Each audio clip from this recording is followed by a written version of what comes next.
Messi ने प्रधानमंत्री जी के लिए जर्सी भेजा है। মোদীকে জন্মদিনের উপহার পাঠিয়েছেন কিংবদন্তি এক ফুটবলার। নিজের ৭৫তম জন্মদিনে ভারতীয় প্রধানমন্ত্রী শুভেচ্ছা বার্তা পাচ্ছেন পুরো বিশ্ব থেকেই। তবে তাই বলে ফুটবল দুনিয়ার কিংবদন্তি লিওনেল মেসিকে আর উপহার পাঠাবেন তাকে?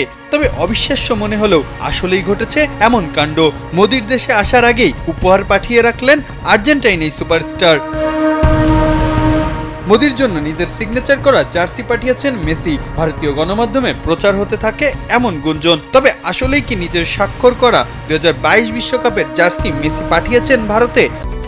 Japan Bangladesh joint venture company JBS holdings limited. কেননা ফেক পিআর এজেন্সির মাধ্যমে টাকা দিয়ে সেলিব্রিটিদের মাধ্যমে জন্মদিনের শুভেচ্ছা নেওয়ার অভিযোগ উঠেছে মোদির বিরুদ্ধে।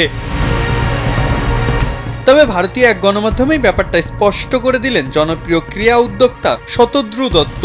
তিনি জানান, মেসি নিজের স্বাক্ষরিত ২০২২ বিশ্বকাপের একটি জার্সি পাঠিয়েছেন মোদিকে উপহার হিসাবে। এবছরের শেষের দিকেই পুরো দল নিয়ে তিনি আসবেন ভারতেও। মেসিরা ভারতে আসছেন ৩ দিনের সফরে। প্রথমে কলকাতা ঘুরে পরে মুম্বাই ও দিল্লি যাবার কথা তাদের। সেখানেই হয়তো মোদির সাথে সাক্ষাৎও করতে পারেন তিনি। ভারতের আইকনিক সল্টলেক কিংবা ওয়াংখেড়ের মতো স্টেডিয়ামে দর্শক মাতাবেন মেসি। প্রিয় তারকাকে দেখার অপেক্ষায় এখন গোটা ভারত। মাহফুজ আহমেদ, কালবেলা।